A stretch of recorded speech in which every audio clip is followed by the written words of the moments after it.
Osio, welcome to Teatime.beauty. We will be reading Ascent to Union by Lawrence Edwards. This is a mythic vision of our soul's quest for radical freedom, boundless love, and unshakable equanimity. You are being read to by me, Danny. I hope that you enjoy Ascent to Union, the soul's journey, guidance from the divine within. Introduction. The Ascent to Union is one of several mythic visions included in the book of The Soul's Journey, Guidance from the Divine Within.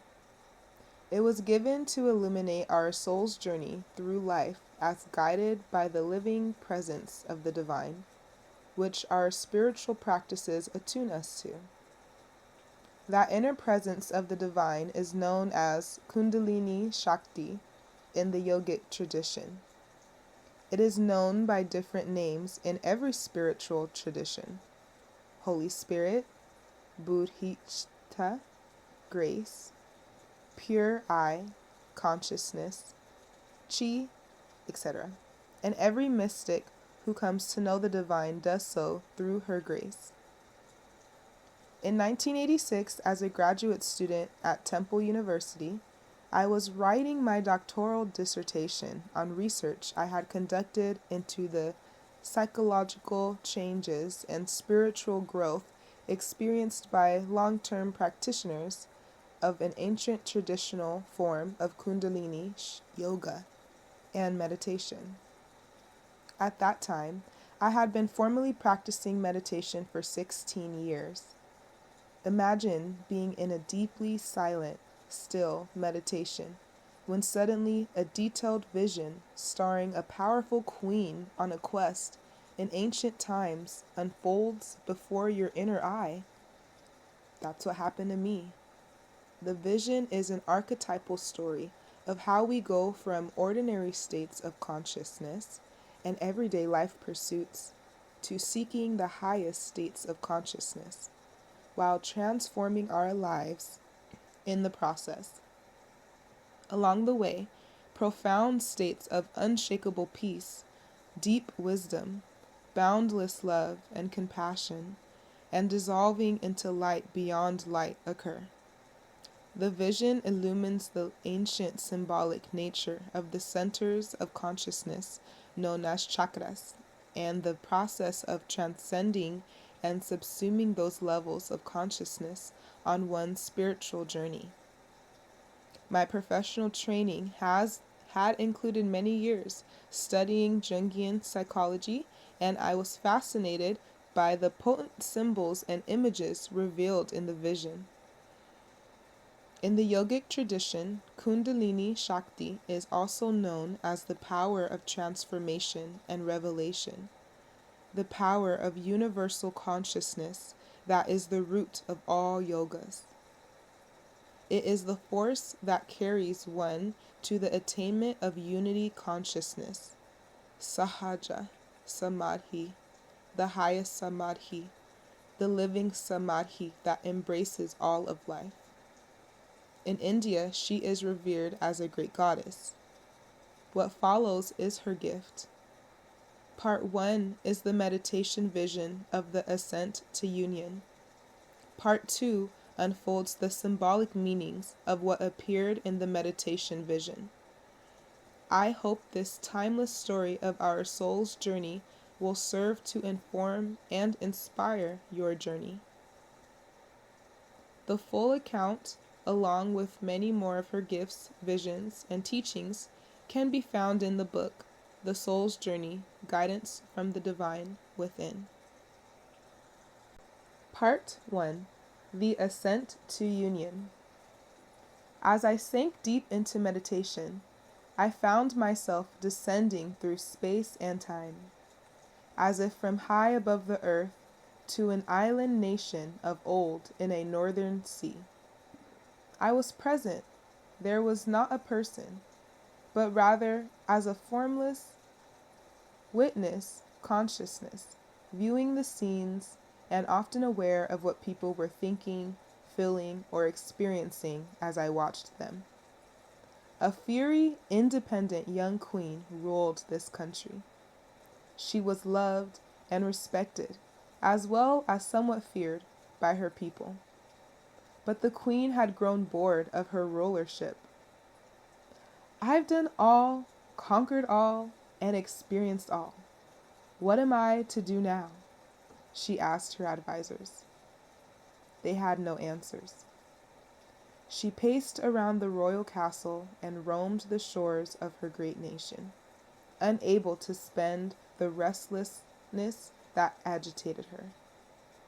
She finally took refuge in her private chapel, praying in earnest for guidance. In a moment of inspiration, the queen saw what she must do next. Gathering her ministers and advisors together, she told them, "I am going in search of the mysterious lands beyond the vast oceans far to the south. We've always heard rumors of a wondrous rich land beyond turmoil, beyond time. I am going to find that place." The ministers were stunned by her announcement, but knew that once her mind was set, there was no altering it. She called upon a brave, commanding sea captain to outfit a sailing vessel and prepare for a lengthy voyage across the great oceans into the unknown. The captain, hailed by most simply as Captain or Cap, had a trusted first mate, Will, with whom he always sailed. Together, they gathered a crew and provisions.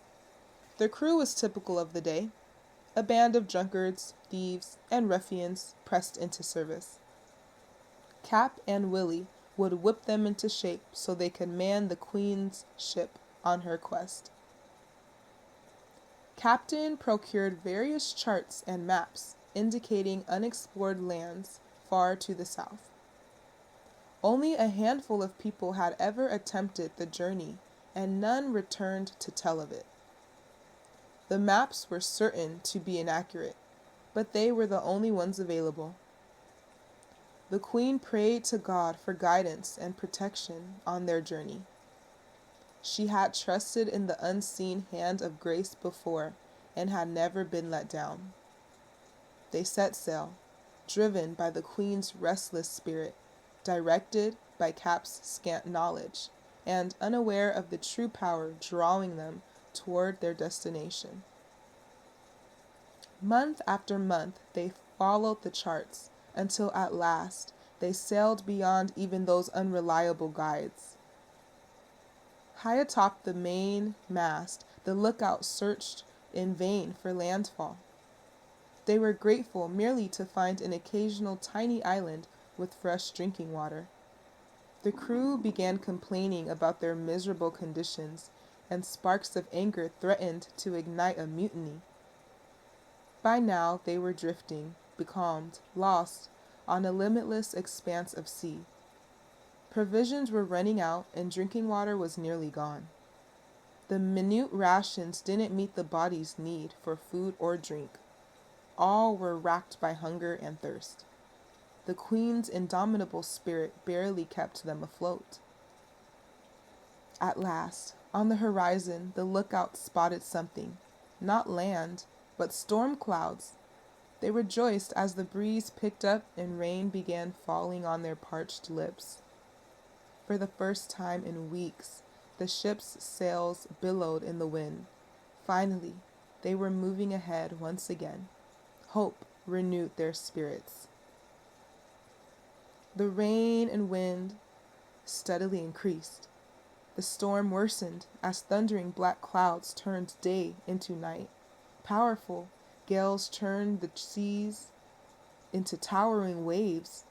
The tempest blew the ship according to its whim. Hope fled as fear, spurred by thunder and lightning, took the crew's hearts. Men hurled overboard by wind and waves drowned in the boiling ocean. The fury of the storm built until a brilliant bolt of lightning struck the mainmast, blowing the vessel to bits. As the queen regained consciousness, she could smell the rich scent of fertile earth. She was lying face down on grassy soil. The sun shone in a blue sky dappled with fair weather clouds. Unconscious, Captain Will lay sprawled on the ground not far from the queen. Her eyes scanned the surrounds. No other survivors were visible. A short distance from them stretched a white sandy beach washed by ocean waves. The queen arose, stretching. She helped Cap and Willie to awaken. The two men were disoriented and slow to come around. They couldn't believe they had survived that enormous bolt of lightning. The trio searched for survivors, but none were found. Not so much as a splinter of the ship remained. The storm had consumed everything. Cap and Willie were despondent, mourning all those who had been lost. They felt stranded. Everything familiar was gone. Their whole way of life, even the hope of returning home, disappeared with the ship and crew. What will become of us? They anxiously wondered. In contrast, the queen felt renewed determination. She knew she had to move on, to explore the place where fate had deposited her. She offered a prayer of thanks to God for sparing their lives and asked for strength, guidance, and protection on the journey ahead. While the two men sank into despair, the queen investigated the area. When she returned, she reported to them that simple farmers inhabited the land. They worked the soil, tended their animals, and were content to maintain their existence. This sounded most appealing to Willie. He wished to remain right there, safe and secure. The local people knew little of the territories beyond their own small township, and at this point, Willie didn't care. Cap thought it would be a good place to rest and take time to figure out how to get back to sea. During her searches, the queen had found a road originating in the area and leading inland to some distant city. She sensed that something tremendous awaited her on that road. She told Cap and Willie, "You must continue on. There's no sense pining over what is lost or indulging such sentiments. Great discoveries lie ahead for us, greater than you can ever imagine." The queen persuaded them, as her subjects and fellow explorers, to leave with her for the unknown city. Taking action and moving on lightened their spirits. After a few days' travel, the city appeared in the distance. In a strange way, it seemed to be floating. Indeed, as they approached it, they found it to be built on water. This city, the city of water, had a surreal quality. A festive mood of celebration pervaded the city. The trio found the citizens feasting, drinking, and openly playing around sexually. The queen and Cap realized that the festival was a fertility rite. Willie didn't care what it was. He just ran after every alluring woman who beckoned him. This watery town and its beautiful women fascinated the captain. He thought, "I bet I could fulfill every desire or fantasy I've ever had." He looked forward to remaining there for some time. Willie shared the captain's desire to stay, but the queen felt no attraction for this city. Exploring the city of water, she discovered that the road that had brought them here continued straight through and into the wilderness beyond. She felt an urge to continue their journey, to follow the road onward. She prodded Captain and Will to forego their pleasures and accompany her. They had already found there was a dark side to this place of passions and weren't entirely resistant to moving on. Jealousy, greed, and rage showed themselves in back alley fights they had narrowly escaped. The queen had learned there was another city farther ahead. The main road went directly there, while smaller roads and footpaths branched off into the countryside. Willie and Cap, like children, always wanted to explore some byway. The queen, determined not to lose any time in side adventures, kept them to the main road. After several days of travel, as night fell, a red glow on the horizon marked their next destination, the City of Fire. The City of Fire was just that, fiery.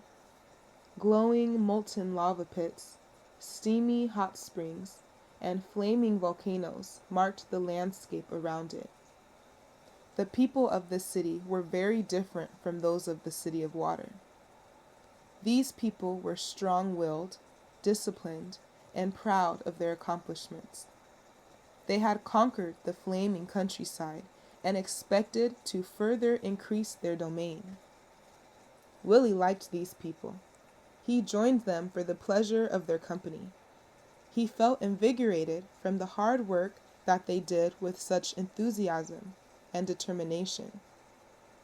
Captain was also very impressed by the people of this fiery land.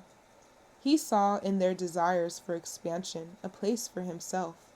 A great army could be assembled with a body of self-disciplined, mighty people. And who better to lead that army than himself? He envisioned commanding them in conquest of greater and greater lands. The queen met with the rulers of the City of Fire. They brought her up to the top of a high ridge that encircled the city. The leaders explained how they had conquered the land and put the element of fire to their use. From their high lookout, they pointed to all the city boasted of, a populace of industrious and determined people, great trades built on fire, blast furnaces, steel and iron works, and much more. The city fathers were very proud of their citizens and all they had accomplished. The queen commended them on their achievements as she surveyed the surrounds. Suddenly, something outside the city piqued her curiosity. While on the ridge, she noticed what appeared to be a speck of light on the horizon. It seemed to change colors as she gazed at it. The queen asked the men what it was. Immediately, they warned her not to stare at it. "The light has an alluring quality," said one of the rulers. "Those who stare at it become irresistibly drawn to it. Its source is rumored to be in a distant city, but people who go there almost never returned. Those who made it back never fully regained their minds." From their high vantage point, the queen could see that the road by which they entered the City of Fire continued straight through and headed directly towards the curious light. She knew she must go there at once. She had a growing sense that a final destination lay before her, a place where her restlessness would cease. Could the next city be that place? The queen sought out Captain and Will. She prevailed upon them to give up their ideas of remaining in the City of Fire and accompany her.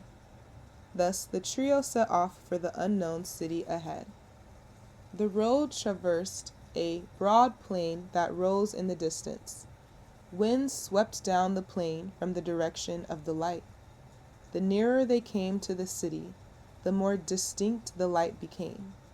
It constantly changed color in a slowly shifting manner. The effect of the light grew stronger as they traveled toward it. First the queen, then Captain and Will, noticed that their moods and feelings altered with changes in the light's hue. By the time they reached the city, a steady wind was blowing, accentuating the fleeting quality of the moment and of one's moods. Once inside the windy city, located upon a high plateau, The effect of the light was dramatic. People in the city were totally enthralled by it. Cap and Willie immediately succumbed to it. Rather than accompanying the queen, they sat on a bench in a plaza, content to experience the play of thoughts, feelings, and moods that danced to the changing light. The constant flow of their minds matched the ceaseless winds. The queen searched for the source of this bewitching light. Her determination to find it and the strength of her mind empowered her to be detached from its effects. She watched the light, refusing to allow herself to be swept away by it. After some time, she noticed that occasionally it would flash brilliantly and clearly. Everything would be illumined as it truly was, undistorted by the mysterious colors. In those flashes of clarity, the source of light stood revealed. Oddly enough, the queen was the only one in the city interested in going to the source. Everyone else was so lost in the play of colors and moods that the moments of clarity were mistaken for just another projection of their minds and not recognized as revealing anything more. The queen saw the light radiating from atop a stone pinnacle in the heart of the city. She wound her way through the streets to the base of the towering rock. There was no way to ascend it except by scaling its nearly vertical side. The wind swept around her as she clung to the stone, and inched her way up. The top of the pinnacle was flattened and invisible to her while climbing. With tremendous effort, she reached her goal. The queen drew herself onto the top and was stunned to see a small, brilliant, blue-white orb of light present, as if suspended just above the pinnacle. Its transcendent beauty dazzled her, while its utter stillness brought all her agitation to a halt. The light radiated an aura of pure divinity, enveloping her, embracing her with love. Falling to her knees in reverence before the light, tears of joy streamed down her face. As she gazed at it, the boundary between herself and the light began to dissolve. The light was pure, effulgent, divine consciousness, absorbing and stilling her mind. The most profound peace settled over her. She floated in quiet ecstasy, totally unaware of her surroundings, absorbed in the pure light of consciousness. After a while, the thought arose in her mind, finally, I've reached my destination. From within her mind, the divine light's greater consciousness answered, no. She again became aware of her separate identity, sitting atop the pinnacle, staring at the exquisite light. She looked around and saw crystal-like filaments of various colors dangling in midair around the light. It was these wondrous crystals that colored the light and changed the effect the pure light had on her mind. Her attention returned to the unwavering effulgent orb. She felt so content gazing upon it, she wondered, how could this not be my destination? From within her, the divine light answered, your road continues on. Your destination lies ahead. Her attention was directed towards the city and plain far below. She could see that the road that brought her to this city continued on toward the towering mountains in the distance. What the light had revealed was undeniably true. The queen longed passionately to reach the end of her journey, all the more so now that she had tasted what was to come. She bowed reverently to the light and began her descent from the pinnacle. The tireless wind whipped around her. Once on the ground, she searched for Captain and Will. The queen found them still sitting enthralled in the plaza. She had to force them to pay attention to her as she explained how the lights deluded the mind. The two began to watch the shifting lights without being totally swept away by them. The queen finally enabled Willie and Cap to act independently of the play of lights, though Willie moved more out of obedience to her than from any understanding or freedom of his own. The queen told them their destination still lay ahead. The road was clear, and off they went. Willie and Cap again found many side paths leading away from the road, but the queen had no patience for diversions. With mounting anticipation, she sought her destination. The road climbing into the mountains became more arduous with each mile. The three explorers had become leaner and stronger from persevering through the physical and emotional demands of the journey. As their path rose higher, it tested the men's endurance. The queen's energy seemed boundless, and she inspired Willie and Cap onward. Finally, they caught their first glimpse of the next city in the distance. It was nestled in a high, snowy mountain pass. Gleaming white peaks towered above it. The city shone blue, white, and ethereal in the sunlight, as if it were made of crystal or ice. While on the outskirts of the ethereal city, the trio began meeting its citizens. Many different languages were spoken there, yet in some strange way, even if you didn't speak another person's language, you could understand and be understood. How this occurred was a mystery to Cap and Willie, though the queen intuited what powers were at work here. They also noticed that the closer they came to the city, the more distinctly they could hear what sounded like chants or mantras rising from within it. Entering this blue-white glittering city, they found great halls with high vaulted ceilings. Some halls were used for chanting mantras that transported one to sublime states of meditation. In other halls, people could be found gathered listening to a storyteller spinning tales of incredible intricacy. The stories became real to anyone present, allowing the listener to feel as though they were fully participating in the tale. Such story halls were so alluring, so captivating for some people, that they spent all their time in them, preferring those dramas and illusions to reality. Cap and Willie lingered in one of the story halls, while the queen sought the leaders of this mysterious ethereal city. She was told that there were 3 masters of the city whom she could trust completely, for they spoke only the truth. The queen sought them out with only one purpose in mind: to find out if this was her final destination, or if indeed it still lay ahead, as her heart told her. Finding the masters, she gained an audience around them. They recognized her noble nature and treated her with great honor and respect. She immediately asked, "This isn't my destination, is it?"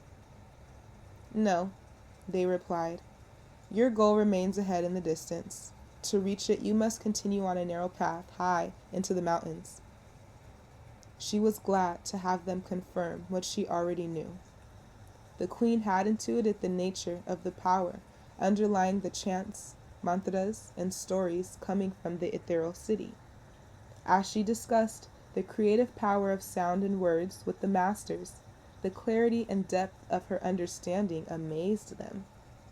The queen bid them farewell and returned for her traveling companions. Captain and Will would have been content to stay, but the queen's determination burned fiercely, ready to consume all obstacles and distance between her and their journey's end. She had to drag Cap and Willie from their fantasy world and lead them out of the ethereal city. The queen tried in vain to tell her companions about the power of consciousness to affect the mind and body through words and sounds. Willie couldn't understand any of it, and Captain grasped only a small portion of her explanation. The complex science of the power of vibration was beyond them. The path, barely wide enough for one person, took them straight up into the highest mountains. Making progress became more and more difficult. Often, the path wasn't even visible to the two men. Though Will and Captain had been toughened by the journey, the rigorous climbing overwhelmed their strength and perseverance. On several occasions, Captain tried to convince the queen to stop, to be satisfied with the heights they had achieved thus far. He told her to look back and see for herself that all the lands and cities lay far below them. What city could possibly lie ahead? What little territory could be gained by struggling on? He asked. Captain argued with the queen, but she neither looked back nor stopped, except to allow them to regain their strength for continuing forward. Many days of enormously difficult climbing beyond the ethereal city brought them to the highest peak of the world. At last, the nearly invisible path led them toward the summit. The queen was making the ascent easily, but Willie and Cap struggled and could not continue without her. They marveled at her strength. She infused them with all the energy they needed. As dusk fell, they approached the broadened summit covered with snow and ice. Astonishingly, atop the summit in the distance, they could make out a small cottage. On either side of the door, square windows, each with 4 square panes, poured warm candlelight onto the snow, while smoke curled from the chimney. An old man sat outside the open door, apparently waiting for them. The queen again wondered if this were her destination. The trio reached the cottage, and the old man invited them inside. As they entered the cozy, warm home, they found a table set for 3 and a meal prepared. The old man refused to answer any questions until they had eaten and rested. That suited Cap and Willie just fine. They ate ravenously, and afterward lay down to sleep. The two were out in no time. The queen, however, neither ate nor slept. She couldn't take her eyes off the old man. He emanated profound stillness. How had he known they were coming? Why did she feel as if he knew her completely? Perhaps even better than she knew herself. Was he her destination? Would her restlessness cease in him? Thus, her mind went on as she sat drinking in the old man with her eyes. Fine streams of subtle blue light radiated from his eyes. The queen's gaze became fixed on his eyes, absorbed, lost in their light. After some hours, Cap and Will awoke. They had slept much of the night away, awakening in the pre-dawn darkness. The queen was eager to pose her question. In the candlelight, the old man sat ready to answer her. She asked if this were her destination. He simply said, "No." "Where then?" "Ahead, still farther." Captain and Will started arguing. How could that be? They were on the summit. Did they have to backtrack? Did more mountains lie ahead? Why should they bother? On and on. The old man sat back quietly, watching them. The queen paid little attention to her companion's objections. Finally, the old man said quietly, Only she can continue. You two must remain here and await her return." Will and Captain were startled and angered by his pronouncement. They objected further. Who was this old man to tell them what to do? They had made it this far without his help. Why should they pay any attention to him? Cap told the queen they should leave immediately. The queen sat still during their dispute, absorbed in gazing at the old man. She knew he spoke the truth. No arguments could alter that. The queen turned to Captain and Will, telling them, quietly yet forcefully, that they must remain here while she continued her journey. "You have faithfully obeyed my commands all the way to this point, and you must do so again. I promise I'll return," she said. The old man beckoned her to follow him through the door into the night. Leading her along a path visible only to them, he held her hand. The night sky glittered with stars. As they walked, she saw in the distance, high above them, an orb of light like the moon. They continued along, seemingly drawn to the light. Her gaze was held fixed on it. The light reminded her of that exquisite orb of divine effulgence that she had encountered atop the pinnacle in the Windy City. They continued toward the light. For a moment, she glanced down and realized they were off the ground, ascending straight up. She caught sight of her own body, which no longer had form, but appeared to be glowing light. Astonished, she turned to the old man, but he too was radiant light. She looked up at the rapidly expanding orb of light as all three emerged. "I am light. I am light. All is light, divine conscious light, exquisite, blissful light." The universe was the light of consciousness.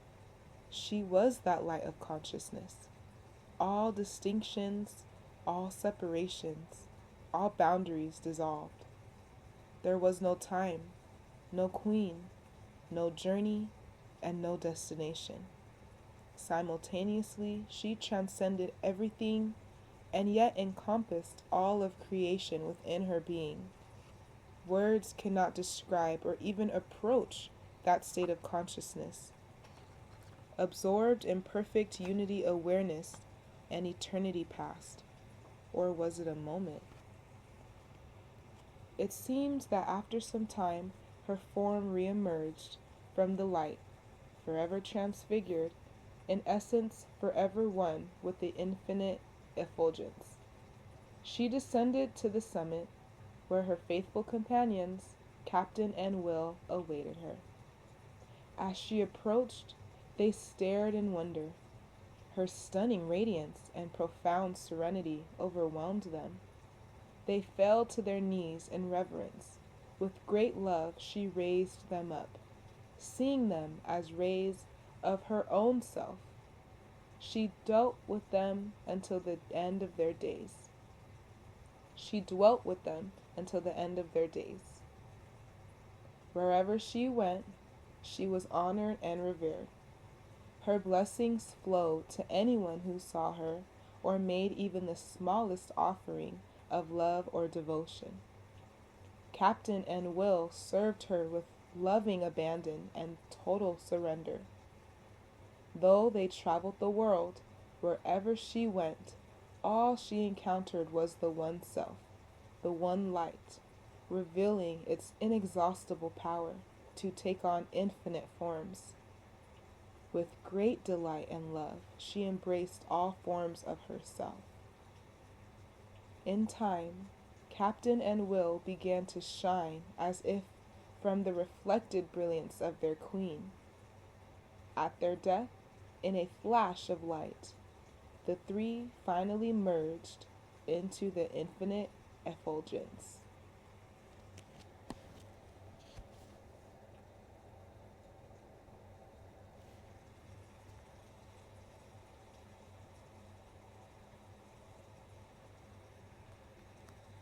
Awesome. Thank you for listening to part 1 of Ascent to Union. This was read to you by DaniLocs. Like and subscribe, and stay tuned for part 2. This has been another read along with Teatime.beauty.